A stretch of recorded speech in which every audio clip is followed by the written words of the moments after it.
欢迎收看《寰宇全世界》，带您走进全世界。全球各地的观众朋友，大家好，大家平安，我是何荣。两岸大事国际焦点，深度剖析，打开视野。透过 YouTube 收看朋友，请帮我们按赞、订阅、加分享，动动手，开启小铃铛。也欢迎您告诉我们在哪个城市打卡收看。当然，欢迎大家多多的发表您的看法。好，来欢迎今天3位来宾。首先是前大使、资深外交官邱文基大使，何荣好，各位朋友大家好。另外是新北市议员林秉佑，秉佑好。大家好。还有美国共和党前亚太区主席方安格 ，Ross 好。大家好。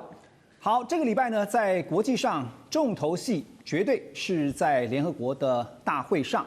那当然，在联合国大会呢，这次在纽约登场，而且看到的就是包括了俄乌议题，还有最重要的是加沙的问题怎么解决。特别引人关注的，也就是以色列总理纳坦雅胡，他可以说是排除万难飞到了纽约。好，等一下要告诉大家，他还特别绕飞了，他的航程还特别改了一下。但是呢，目的就是要在联合国大会上面发表他的演说。那在他发表演说之前，其实呢，出现了在全场看到非常尴尬的一幕，也就是呢，在场有许多国家的代表，那包括了巴西、伊朗、土耳其、沙烏地阿拉伯、委内瑞拉多个国家的代表团，纷纷集体离席抗议，而且还给予嘘声。伊朗代表团甚至在座位上放置了加沙地区受害儿童的照片，说要用最沉默、最震撼的方式谴责以色列在加沙不断在进行到现在还没停止的军事行动。我给大家看一张这个图片呢，一目了然。这个是纳坦雅胡在现场发表演说，你可以看到在台下各国的代表，这真的是从位置上面看到人数是寥寥可数啊，因为呢，很多国家的代表呢已经离席，而且是报以嘘声。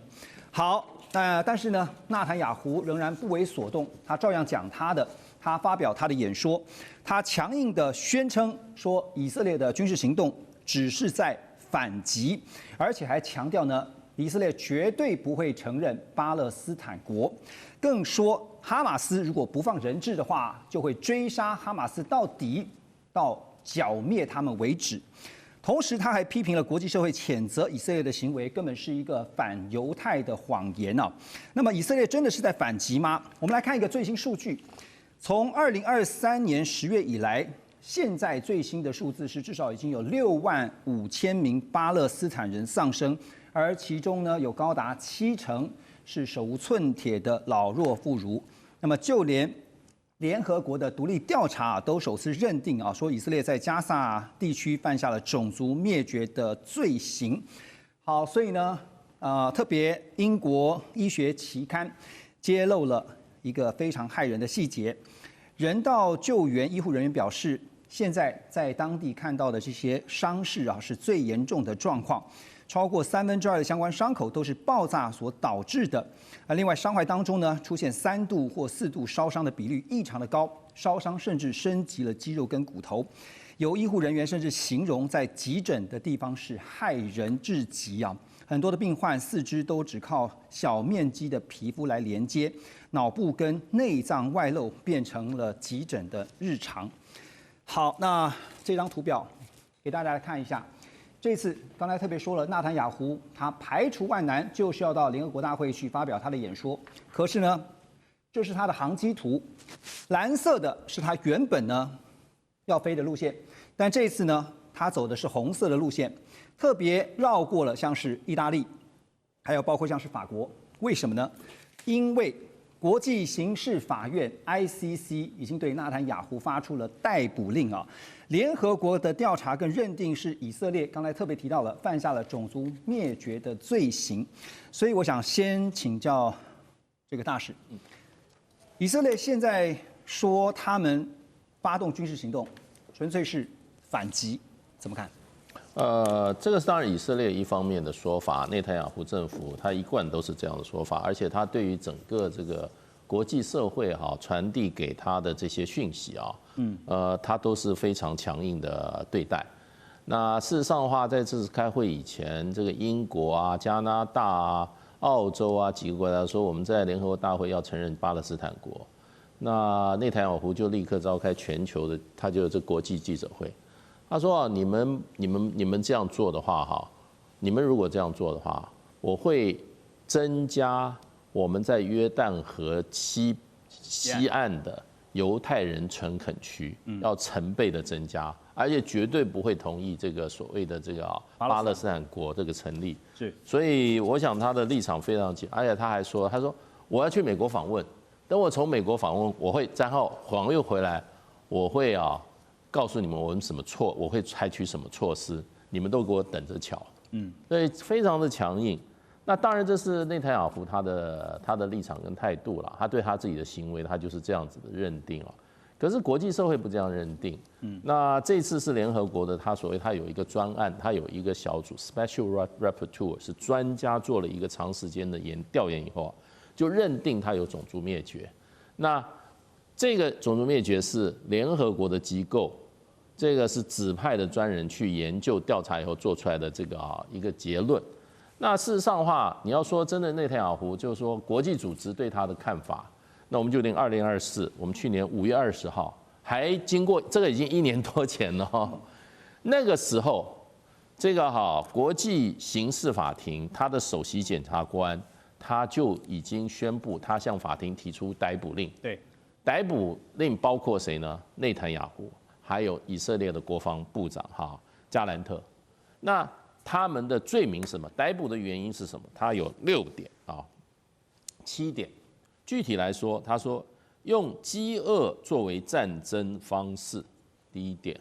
第二点，他说故意杀害平民。第3点，灭绝灭绝屠杀，种族灭绝屠杀。第4点，攻击时不分军事目标与平民。第5点。故意针对平民。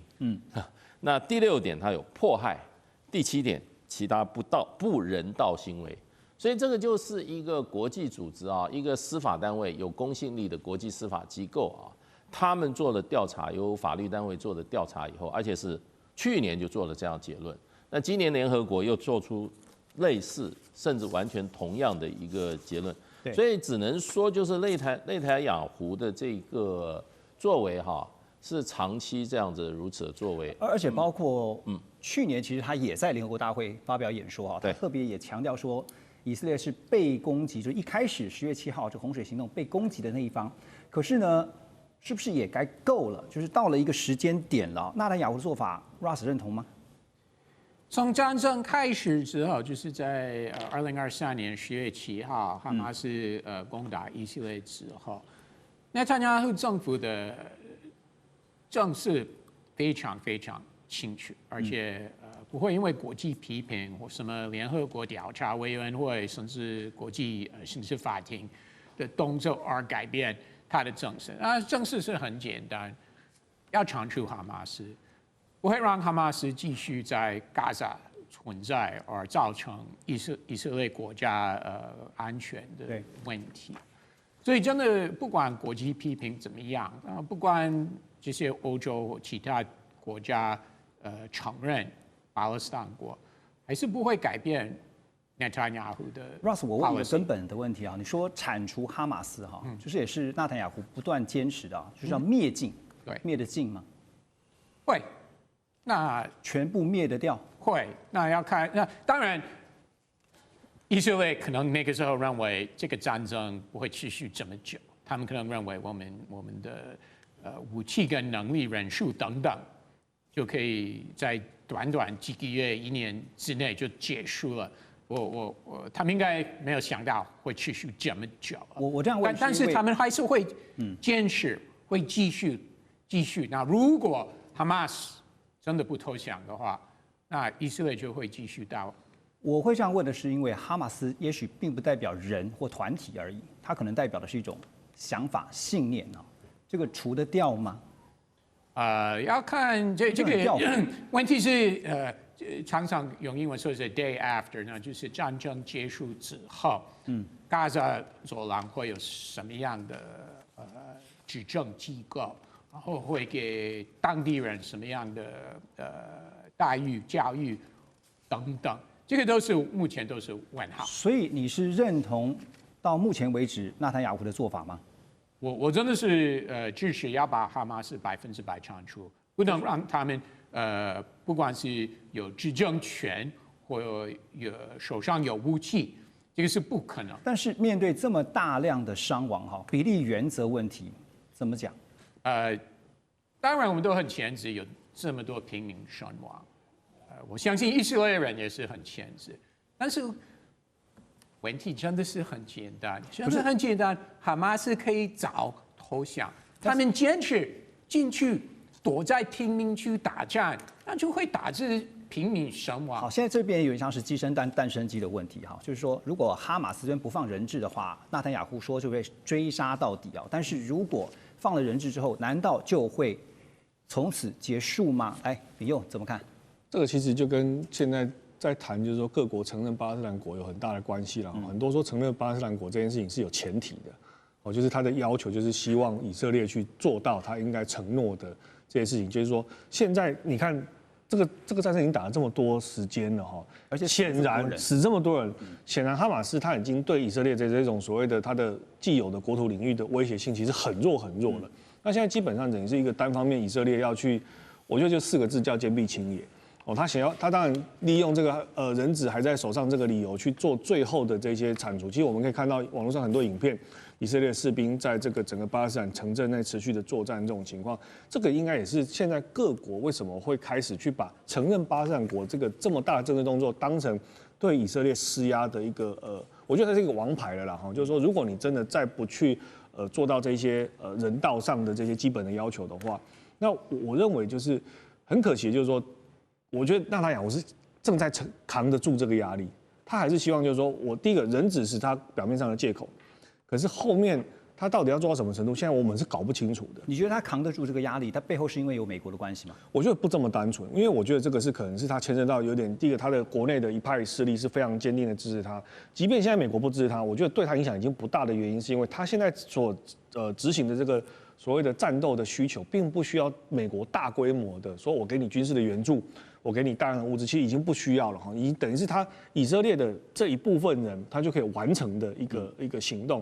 所以美国有没有支持他，我觉得已经不是那个重点，也看得出来，就川普他其实并没有说对这件事情有支持。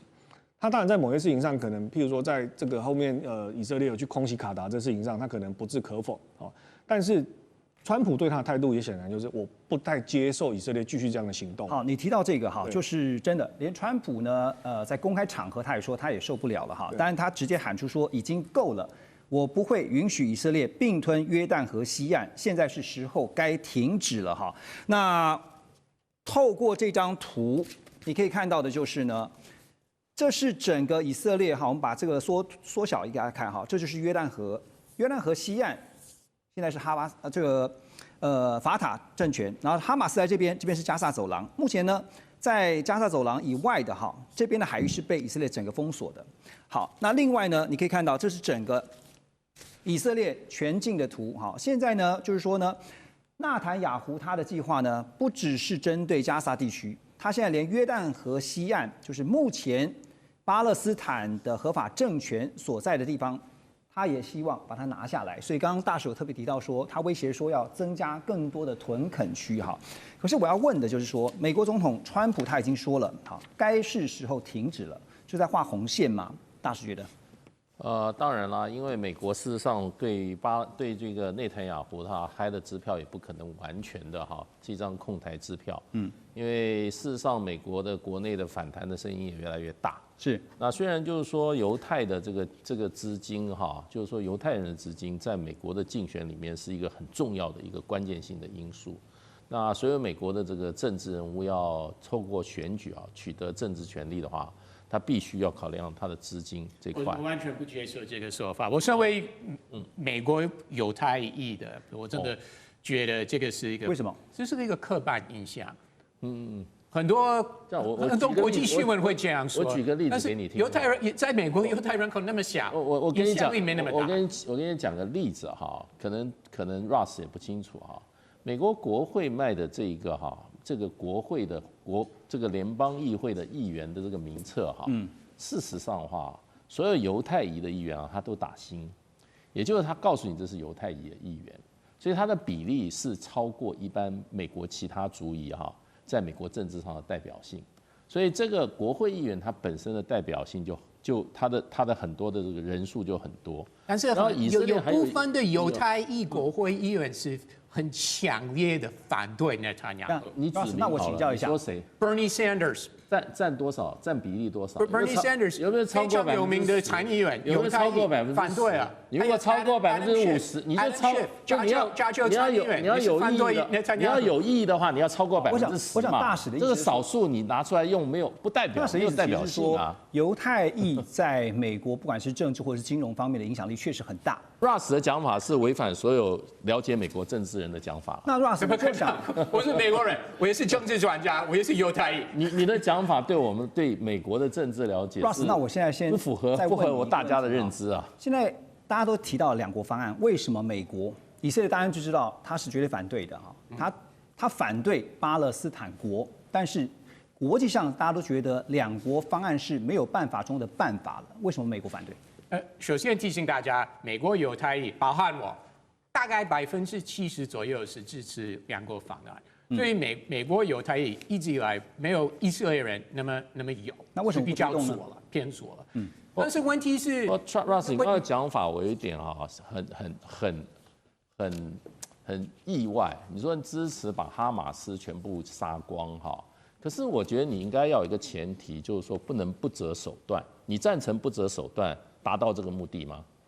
我觉得你要把平民也杀光吗？我觉得我们如果所有的今天在约旦河西岸的所有200万的这个平民哈，都会因为你们要杀光所有的哈马斯啊，也一起被杀光，你赞成吗？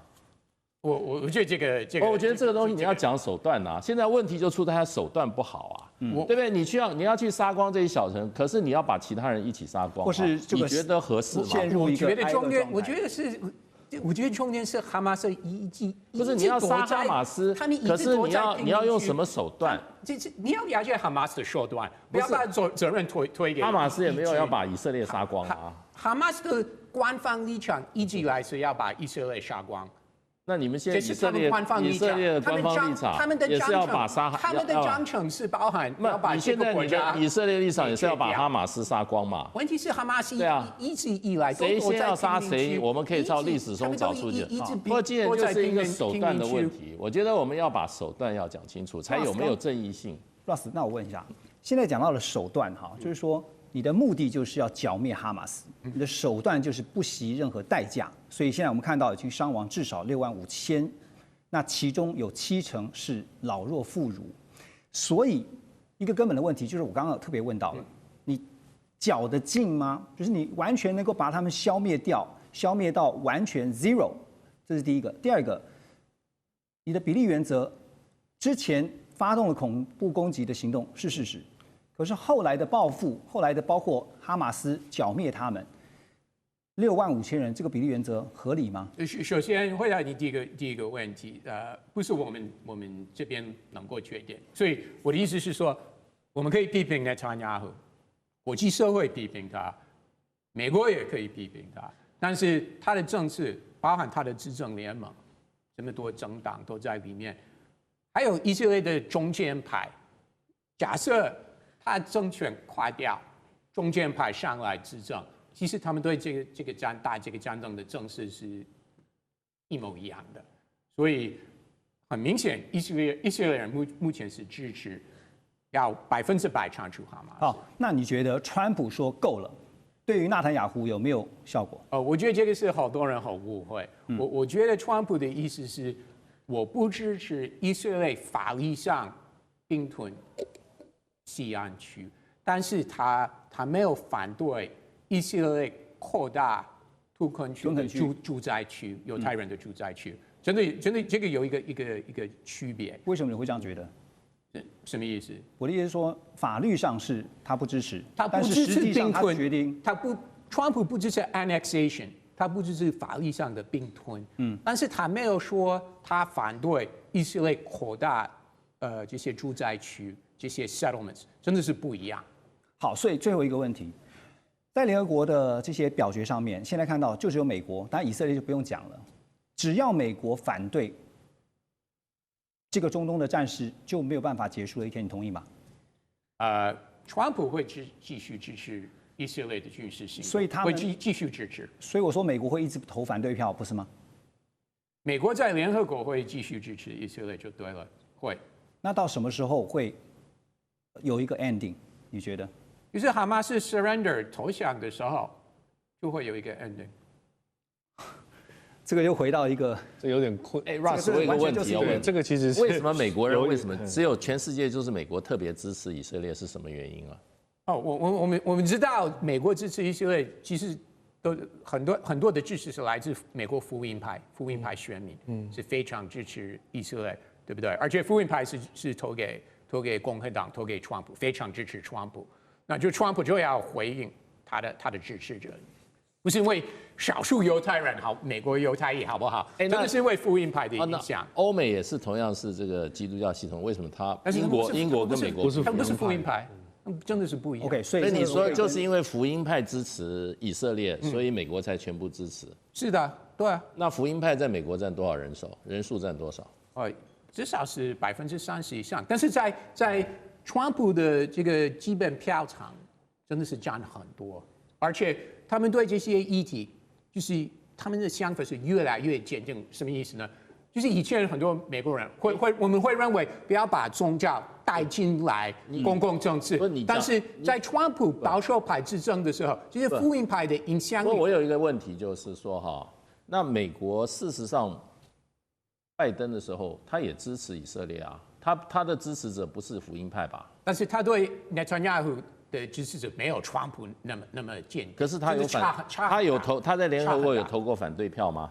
是的，但是过一阵子就是这个战争。美国在联合国所有以色列的票都是支，但是很明显，从战争开始到拜登任期结束的时候，拜登跟内塔尼亚胡关系越来越差了，就是拜登对内塔尼亚胡是越来越不满，所以跟川普的政策真的是很不一样。我觉得你把这个美国支持以色列原因归咎到福音派啊，我觉得逻辑上不成立，因为民主党的支持者不是福音派为主。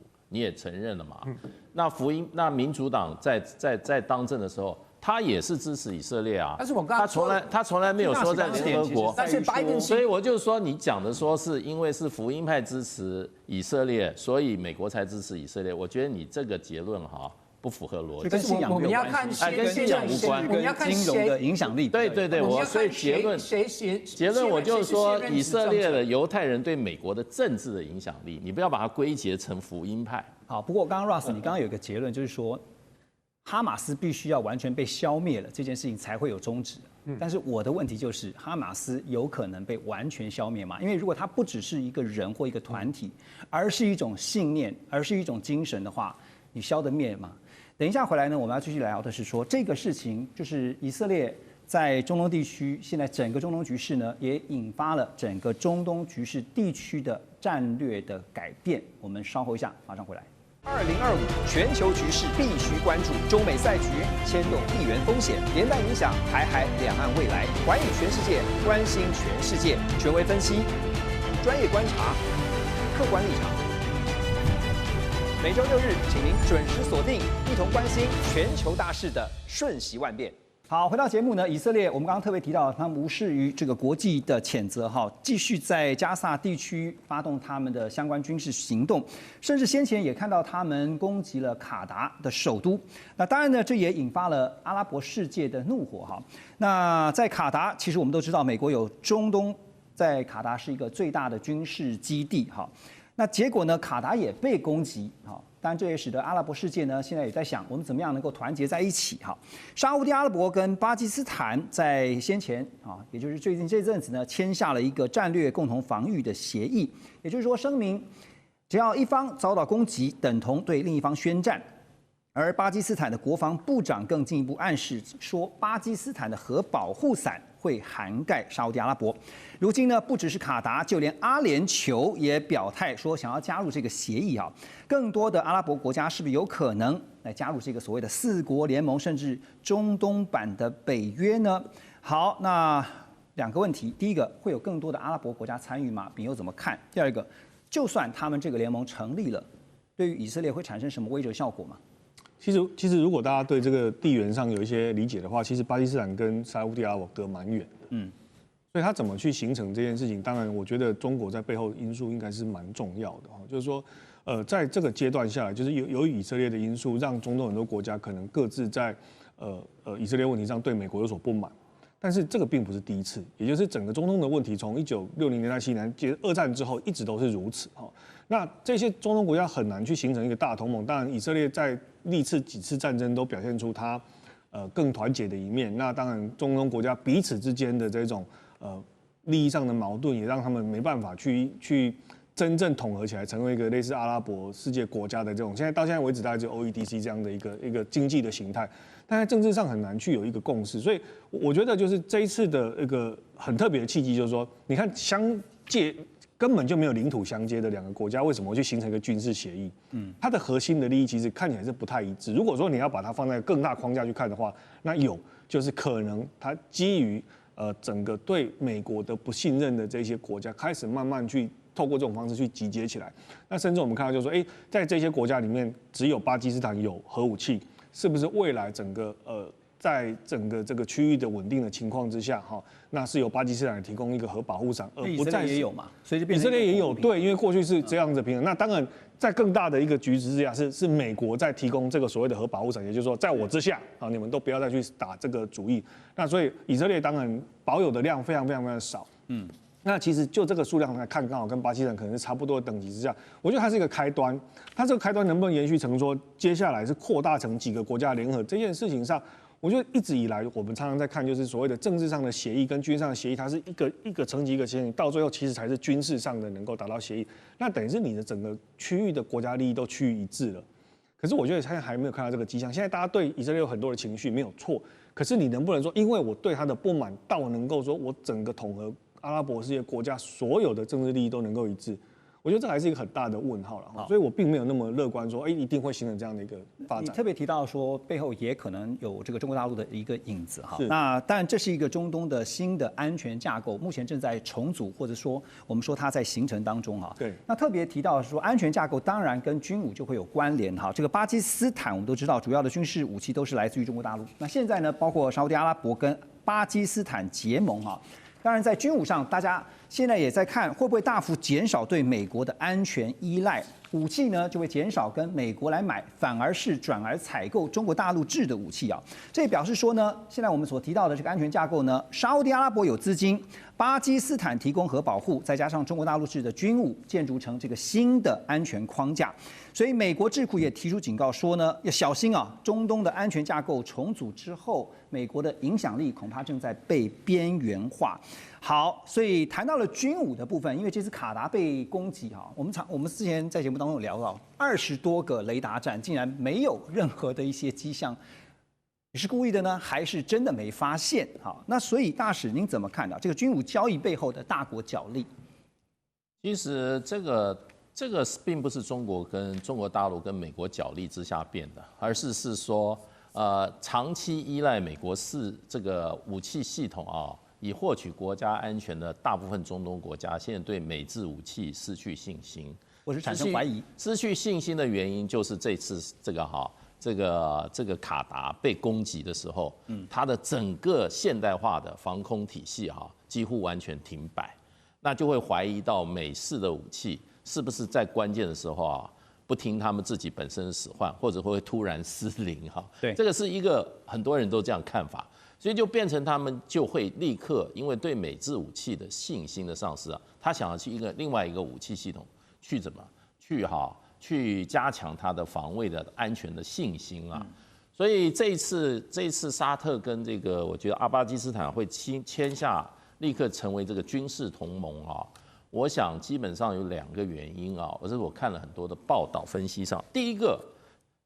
这个巴基斯坦它是有核武的国家，所以这个是一个核子保护伞的问题。那第二个就变成就是说，其实巴基斯坦的这个军事不只是它的装备它的人员的战斗力跟它的这个实战能力是很强的。而且巴基斯坦国内拥有的这些装备有美式武器，也有中国大陆的武器，甚至还有一点点俄式的武器所以他们的这些武器他的飞行员，他的这些现代武器的这些人员相当的训练算是不错。再加上这次跟印度打这一仗以后他们事实上等于说声势更高。那他们过去他们就已经在输出一些他们的军事人员做佣兵，在这个沙烏地这些国家里面就已经在操纵了。所以呢，它是不是突然冒出来的？是它本来就有的。那另外，沙烏地阿拉伯这个国家哈，事实上啊，它越有钱，它越没有安全感，它需要强大的军力的保护，而且要有外交上的盟友。其实它最大的外交盟友是美国啊。可是问题就变成就是中东的局势现在转变成啊，卡达也是美国的盟友，结果他的武器不管用，所以其实沙烏地事实上是希望增加自己的这个防卫安全处。那中国大陆绝对是一个选择。中国大陆当时会跟我们断交，不是沙特跟我们断交的很大一个原因。当时我们现在得到消息，就是沙特很希望得到所谓的中程导弹的这种防御系统。当时美国不卖，只有中国大陆给了他这个东风系统。所以现在中国大陆现在的这个所谓的战略嚇阻能力的一个基础，沙烏地阿拉伯战略嚇阻能力，也就是你这个中程导弹地对地或者是中国大陆的东风3A。这个东风3A可以打2500到3000公里。这个导弹是今天沙烏地它的战略嚇阻的一个基本。而且中国大陆提供这个武器的时候我们的了解是它还有提供这个所谓的技术援助。它是可以帮助你这个导弹系统能够提升，这个对中国大陆，这个对沙烏地阿拉伯很重要。那现在就变成就是说，现在大家猜测了，因为沙特已经有非常多的中国大陆武器你不要以为是没有啊。东风3A 无人机有翼龙、有彩虹，还有双尾蝎。然后呢，它的这个火炮系统有中国大陆的这个155榴弹炮，也有大陆的这个所谓的远香火系统，它都有了。那中国大陆的问题跟中国大陆买武器，中国大陆有技术合作，所以现在推测沙特可能会跟中国大陆买2种武器，一个是什么？一个就是歼10C，这次在这个跟这个巴基斯坦打得很漂亮这场，另外一个就是052D。那另外一个就是在这个激光武器的方向1年多前沙特已经买了很多套去了。那他们就是说这个对付无人机的，所以沙特在安全上它是有极大的需求的。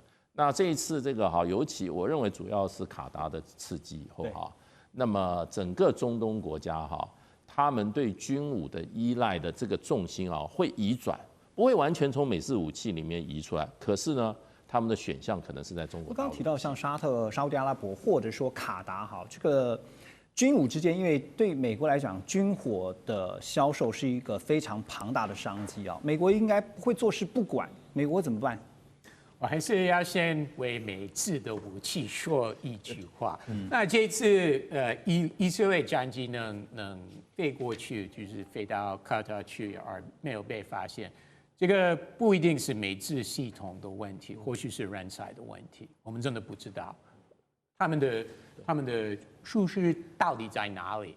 因为说实在，卡塔尔相关军事单位是没有相关经验，从来没有敌军飞过来。所以你认为是？对，所以或许是人才的问题，不是装备的问题。这个我们都不知道，不能第一时间说是美制武器的问题，或美制防御系统的问题。但是我还是相信之后这些国家还是就像大使刚刚说的，安全的伙伴，第一个伙伴最重要的伙伴还是美国的。而且说实在，沙特的最大的威胁根本不是来自以色列，是来自伊朗。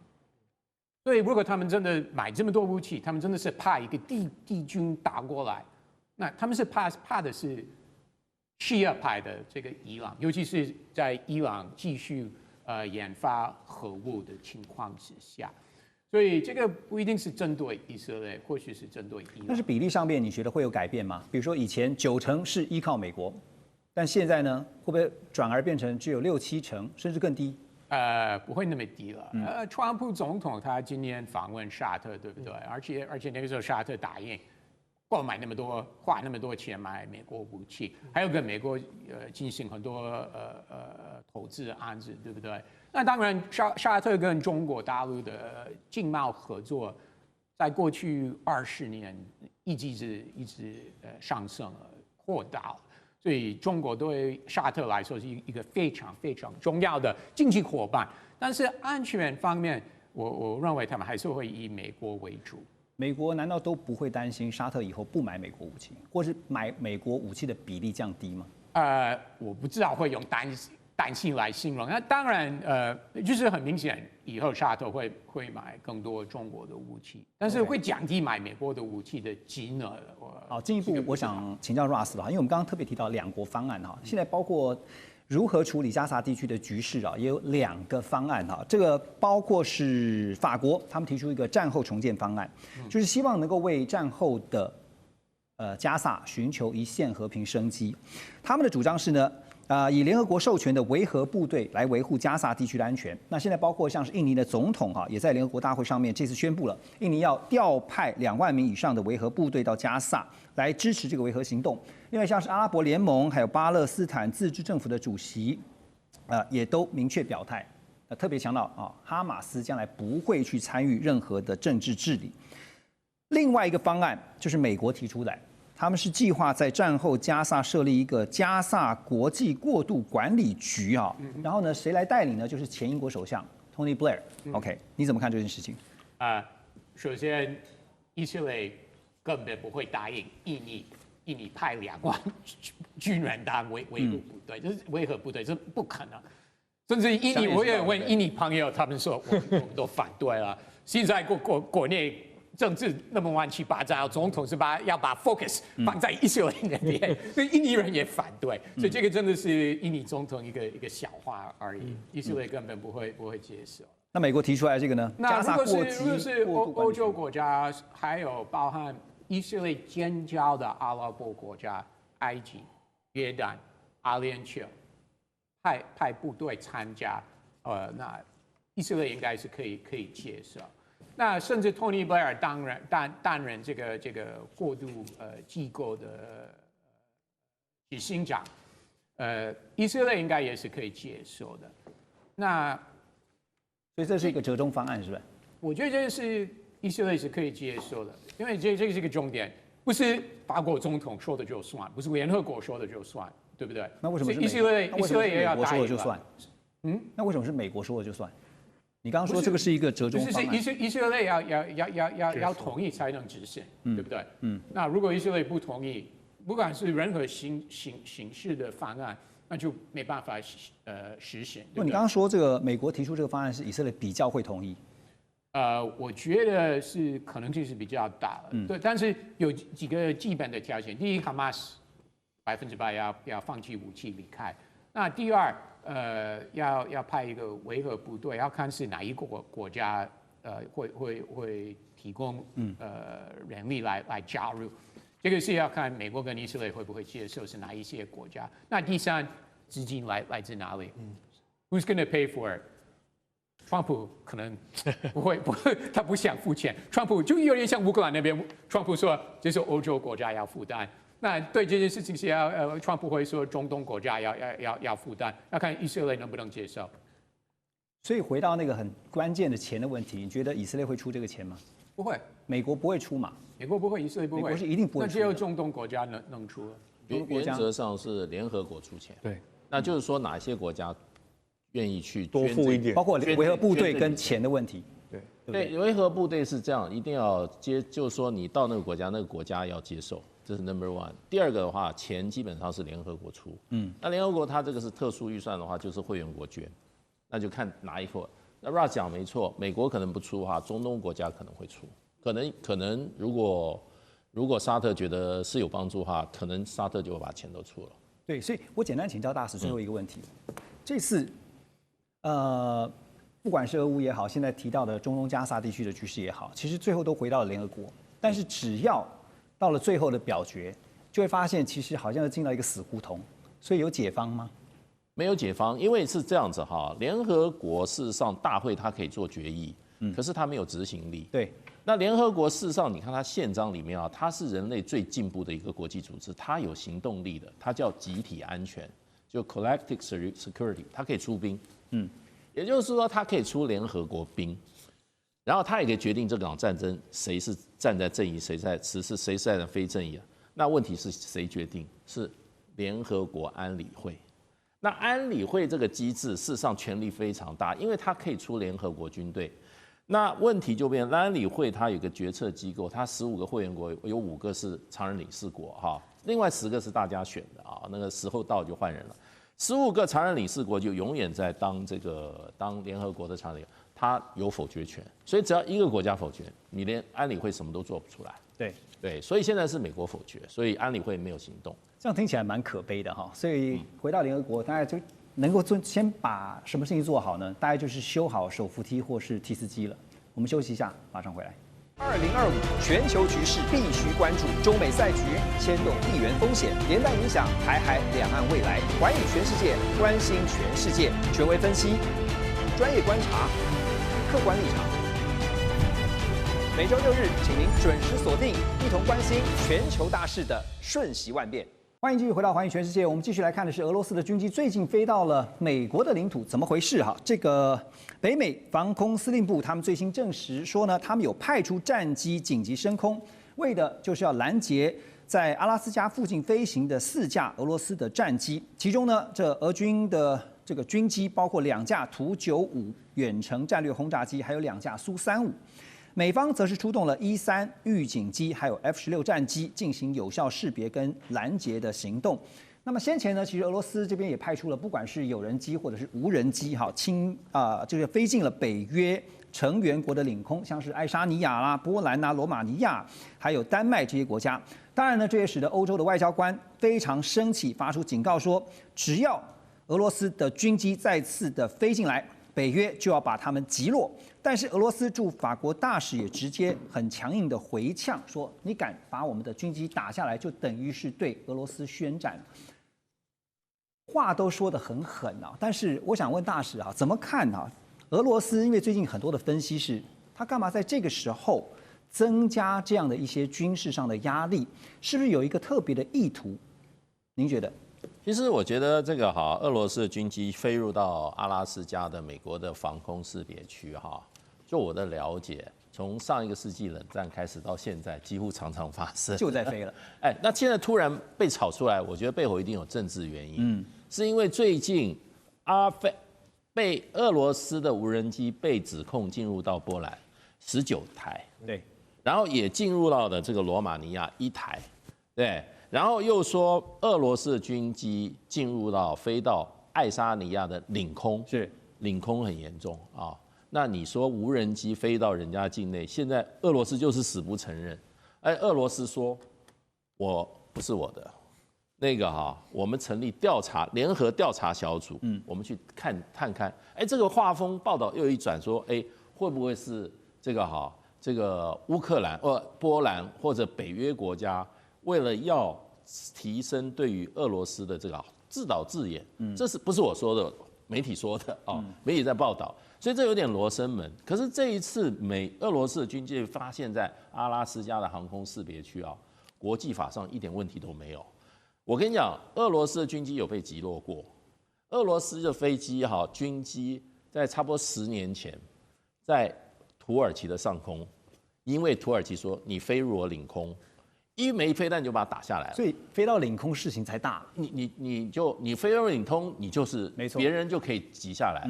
那领空是什么？领空是距离你领海以上就是也就进到了我的领土了。对，那你就有权把它击落。哎，这个是没有那你飞到航空识别区，国际法上没有给航空识别区任何的这个法律地位，所以呢，它飞到航空识别区，那你飞得带进，那你要看它有没有进领空。你知道当时俄罗斯飞机在那个所谓的这个被飞入土耳其领空的时候，中国大陆帮俄罗斯说话，你知道？他说那一篇文章写的那个真的很国际法念得很通的专家写，他说你很难判定他有没有飞入领空，为什么？他说地上面的这一条线都不是直的，他的所谓的他的这个疆域线随着地形走，随着河走，随着山的最顶走，所以它是弯弯曲曲的。对，所以它2个山岭之间可能差到5海里。这认定的问题了。所以你的飞机不可能连着这个领空这样飞，它飞机就是这样直线飞去。所以他说这个判断是有问题的。可是当时也是鄂尔端一个幸运就把它打下来。你知道那个飞行员的遗骸被送回俄罗斯的时候，普丁就低着头去迎那个遗骸，俄罗斯都没有吭气，也没有报复，所以不会引起战争的。哎，这个东西要争论的。那这一次我觉得就是俄罗斯军飞到美国的家门口，我觉得就要看你的军事单位要不要把它做一个新闻而已。那我认为在军事上的话，并没有那么严重。对，那他绝对会去拦截跟识别。那你如果说你把你的识别器关掉的话，那这别人不允许。在国际上其实要针对事件去表态，而且你要表现出一个比较强势的态度哈，不管是欧洲这边也好，就是北约，还有包括俄罗斯也是一样哈。那最近当然，我补充一下，我认为，川普总统他不支持北约国家击落俄罗斯的战机，川普不支持，他不支持。假设俄罗斯战机飞进波兰的领空30秒、1分钟，川普真的会认为这是小事情。不要因为这个动作开战，对，而且不要牵涉到是北约都要加入了。我觉得川普会非常会拉进去。而且我真的认为川普的态度对这件事情是真的是小事情，不要因为俄罗斯战机飞进你的领空30秒而疯狂了。好，那你怎么看川普最近他讲了一番话哈？大家觉得说他的态度是不是180度的大转变啊？特别对于俄乌的局势啊，我们要说的就是呢，他因为之前暗示说泽连斯基啊，赶快为了要结束这个俄乌战争哈，要先停火呢，你应该放弃领土这样的态度。可是最近呢，又听到川普他说呢，乌克兰有能力赢回所有的失土，当然这是在欧洲的协助之下。好，这个发夹弯，连乌克兰的总统泽连斯基听到都觉得 I'm so surprised， 这个真的非常惊讶。川普总统说这句话真的引起大家。你觉得他为什么要这样说呢？其实我也是觉得，这有点像我们刚才讨论到西岸问题一样，很多人对川普的说法是误会。我觉得川普的意思是这样，我没有什么误会。我觉得川普的意思是，两方乌克兰跟俄罗斯如果继续打，再打5年了，那或许过5年，到时候俄罗斯没那么强，不管是经济、人力问题都会继续增加了，所以或许过一阵子，俄罗斯的战争能力不如今天那么强。我觉得他是这个意思，但是川普总统他并没有说我要开给泽连斯基乌克兰一个绿灯，发动一个大型反击动作，他并没有说，而且他没有说我开这个绿灯还会给你武器来打，他根本没有这样说，所以我觉得大家都要 calm down 一下，他真的是完全没有支持乌克兰发动一个反击的动作。好 ，Russ， 那你怎么看啊？我们荧幕上面右边这边，波兰总理他警告，他说呢，其实川普这么说是因为要转向这个，实际上呢，美国其实将会减少参与在俄乌这边的，不管是努力也好，是这个实际的，不管你说这个军援也好哈，要把结束战争的责任直接转嫁给欧洲，就直接甩锅给欧洲呢？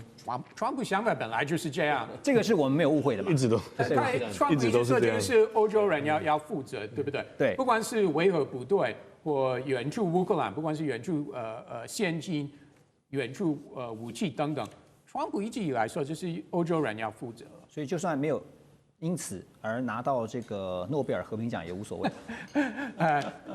我只能说，如果川普真的会当这个调停人的话，我说俄乌战争的调停人，那不得不给他和平奖，真的。OK， 好。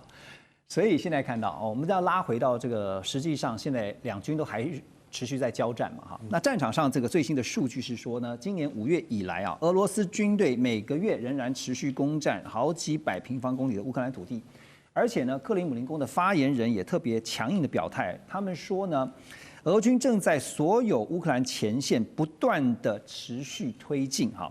那针对乌克兰来攻击这个俄罗斯的炼油厂啊，确实造成了不小的影响跟损失啊。所以俄罗斯也宣布要对柴油出口来实施部分的禁令，这个有效期限到今年的年底，而且会延长现行的汽油出口禁令。当然，这个禁令也导致了全球的柴油价格立刻就应声上涨哈。所以现在秉佑觉得。美方跟俄方，我们就讲美俄好了哈。这个他们是在搞什么战略模糊吗？你觉得？川普一直都是希望战略模糊啦，但是当然在这个乌克兰这件事情上，他的态度是很清楚，就是这个就是欧洲自己的责任嘛，所以他介入越来越少。但至于我觉得刚刚讲到，就是其实从乌克兰战争开打到现在，我觉得大家都已经看得出来他们失老兵疲的这个现象。我最近看到一张照片，就是乌克兰在持续征兵的内容里面的这个成员的年纪越来越偏高了。当然年轻男性参与前线的这个情况会越来越下降。这个是刚刚主持人提到，就是说，为什么大概俄罗斯还是有持续的推进这个情形，是因为毕竟俄罗斯还是人口大国。对，那双方在科技的这个水平上已经在差不多的水准的时候，就是其实战争消耗的速度非常非常快，大家已经没有特别有什么优势的话，到最后其实进到消耗的阶段，当然就是比资源这种传统的资源，譬如说在能源的这些打击上等等之类，我是认为俄罗斯他去提供的，他去做出这个政令的影响，并很难去对乌克兰有很大的这种所谓的压力的原因，是因为我刚才特地去查了一下，我觉得台湾自己本身。大家所有在买这个所谓的石油的来源，基本上都期货了哈，也就是这个禁令的发生，大概会发生在比较后面的时间，那中间会有很多调节的调度的机会，所以就目前整个国际舆论上还是比较同情乌克兰的情形之下，我觉得这个对乌克兰不会有太大压力，反而是刚刚川普讲的这件事情上，是不是又要让欧洲赶快去思考，就是说我们要怎么去支持乌克兰结束战争这个部分，我觉得川普可能现在已经开始去。慢慢要摆脱这个事情的，因为前面他动作非常非常大，说我要来怎么样解决，我要来调停什么，后面那个结论好像大家觉得雷声大雨点小，虎头蛇尾，他自己都解决不了，对他解决不了。那你看现在整个所谓的这个他发动的贸易战，到现在也是一样，有点虎头蛇尾的感觉，就是好像陆陆续续当有一些他的成果，可是是不是真正能够达到他心目中的这种效果，看起来都不如。我觉得起码是对我来讲，好像是不如预期的。所以回过头来看乌克兰这件事情上的时候，美国跟俄国当然前面他们去做一个会谈，那他做了一个秀给普丁看，可是显然普丁也没有买单。所以这个战略的模糊，其实是我觉得很多时候反而就是给彼此在某些事情上固定的、定期的有一个交代，是我们是有所表现的，我们是在乎的，是关心，但是他是不是要一个很明确的结论？对他们来讲不是那么重要，因为他们可能也没有真正具体的方案可以落实，说我要解决这些事情。所以包括我们刚刚所提到的，不管是在加萨也好，是在现在的俄乌战场也好，全球现在都在等待的就是一个 turning point， 一个拐点的出现。马上回来。2025全球局势必须关注，中美赛局牵动地缘风险，连带影响台海两岸未来。环宇全世界，关心全世界，权威分析，专业观察，客观立场。每周6日，请您准时锁定，一同关心全球大事的瞬息万变。好，回到节目，继续来看的是中国大陆的海军最近一支影片，让全球都非常的关注哈。这是福建舰最新公开的一支影片当中，就看到包括了歼15T、歼35，还有空警600这3款最先进的舰载机同场操练起降的任务，那也首次完成了电磁弹射，还有包括呢这个起降这个相关的训练。那当然，这也代表了中国大陆的航母呢，已经彻底跨越了蒸汽弹射的旧时代，直接切到了最先进的电磁弹射系统。而中国大陆的航空学会有专家就直接表示呢，说这是一次舰载机与航母核心技术的双向赋能，将有力推动航母编队体系作战能力实现代际跨越。最近呢，在网络上面还有传了一段这个影片就是3个美国军方退下来的这个对军事相关的一些 YouTuber 还有这个 Podcaster， 他们就开始在看这个福建舰的影片。一开始的时候还嘲笑一开始说这个都是在 copy 美国的军舰也好，还有包括飞机也好，但是后来呢，看着看着就严肃了起来，就最后得到一个结论说，透过福建舰这次的操演，他们真的必须要提醒美国军方，就是小心解放军这个远洋打击，甚至包括说他们在水面上的投射能力那我想先请教大使这次我们看到福建舰释出这段影片，当然在这个时候时间点，大家也在讨论。另外，是不是标志就是说，中国大陆的海军正式具备刚刚所提到的远洋作战的能力？我们常常提到的是，一个是能力的问题，一个是意图的问题。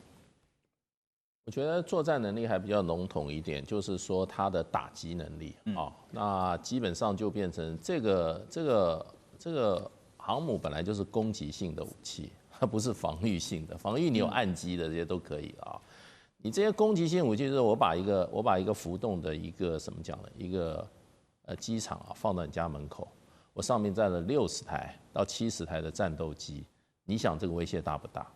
对。那另外一方面就是说，它本身它是一个航母战斗群的话，它还有就是说啊，它的防御能力的话，它是一个区域拒止，它是把整个区域都控制住的，你就过不了它这个关。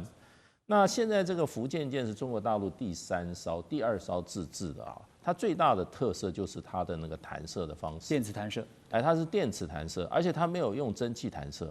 你要知道这个几代，第一个就是说滑跳的啊，你现在的辽宁跟山东都是滑跳的，都是是往上飞出去的啊。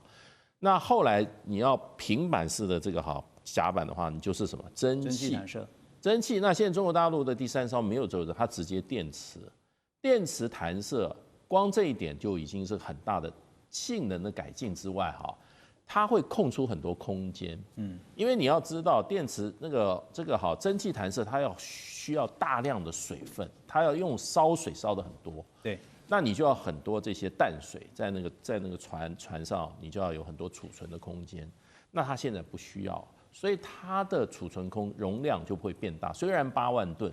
它就省出比较空间。现在一般估计它有60架战斗载机量是60架，那可能还更多，因为它的空间大了，舱内的空间也大了。那另外一个就是电磁弹射，事实上的话，你可以看出来它的这个弹射的力道很大，而且它调整很快。然后它这个第一波跟第一次弹射跟第2次、第3次弹射之间准备空间很短。因为你靠蒸汽的话，你要你要储存足够的蒸汽，然后第一波打出去。那你个电磁弹射就是电，就是起降速度会变快，速快。对。然后你现在看它的这个弹射能力比如说空警600，它事实上的话，它的满载的吨数是36吨，36吨。你可以看出这次爆它很快，它那个很顺利。是。那你就变成就是说，它另外它是最重的了。那你比如说像歼15跟歼35的话，歼35的最大的它的这个载重量28吨，28吨，所以它这个冲力它这个推挤就非常大。另外歼15它是在30吨左右那问题就是说它最大的载重量代表什么？就是说它的载弹量会很大。然后它的载油量是满载，甚至它可以加挂外挂油舱或者外挂电战舱，它都可以外挂。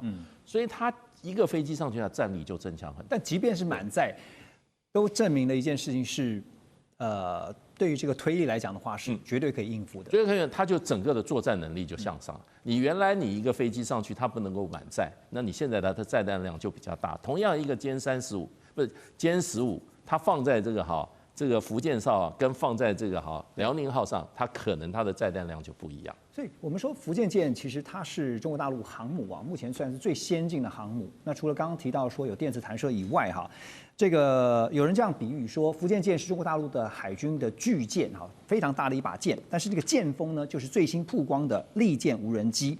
那美国有军事媒体就报道说呢，这个攻击11利剑无人机呢是被发现。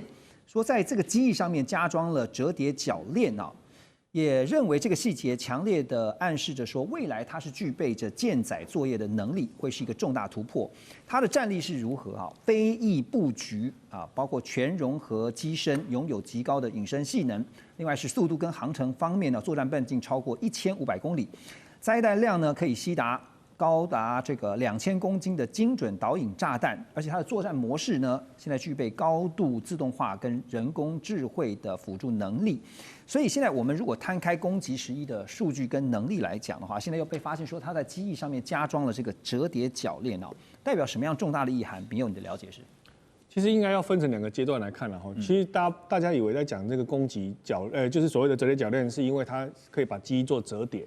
那一般就是为了这个航空母舰上的空间有限，所以把战斗机的机翼做折叠之后方便收纳，那可以增加它的载弹量。但其实，在2024年7月4号就在中国的江南造船厂，它有一个，因为它就是专门去做这个航空母舰的这个造船厂嘛它就有一个测试的设施，就被卫星拍到有这个攻击11的模型在那个地方做测试，意思就是说，攻击11显然它在设计的时候就已经预设它要上航空母舰，那这是第一个阶段，就是其实它已经是这样在做设计，就被设定是舰载机，它一定会上航空母舰，这是第一个。但是就是说做这个折叠铰链，它有进一步的意义是，它是不是要增加它的携带量？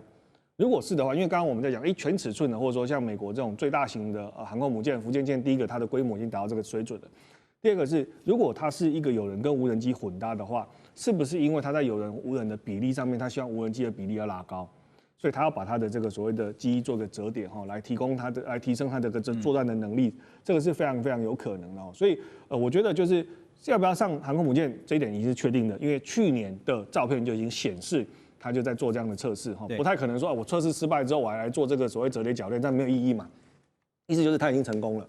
好，第二个就是阶段，他怎么去增强他的战力。那现在看起来，如果说他能够去顺利的在这个折叠的这个设备上去落实的话，那很可能就代表就是它的整个舰载机的数量，可能又比我们认知的在更高的一个数量去增加。OK， 那我们刚才讲说舰载机除了是说在航母上面这个停放以外呢，还有包括像是攻击舰也有可能因为这个中国大陆第一艘076型的2栖攻击舰四川舰呢，最近他们的舰徽就曝光了这图案上面就看到了有攻击11只，我们现在提到这个无人机停放跟飞行这样的一个图案。那当然这也证实了外界的猜测，说076型呢将会成为中国大陆海军第一艘专门为无人机作战设计的舰艇，而攻击11呢也将会成为全球第一款舰载飞翼式的无人攻击机。所以刚刚秉佑已经提到了，当有人机加上无人机，就加起来的统合战力Russ 又怎么看这等于就是说，你把有人无人混合在一起，甚至包括无人机将来的数量上面可能在调配，它会增加的。好，那所以这样的组合，无非就是会改变目前美军在西太平洋的战略想定，包括第一岛链、第二岛链都有可能怎么看美军在这个方面的一些因应方式？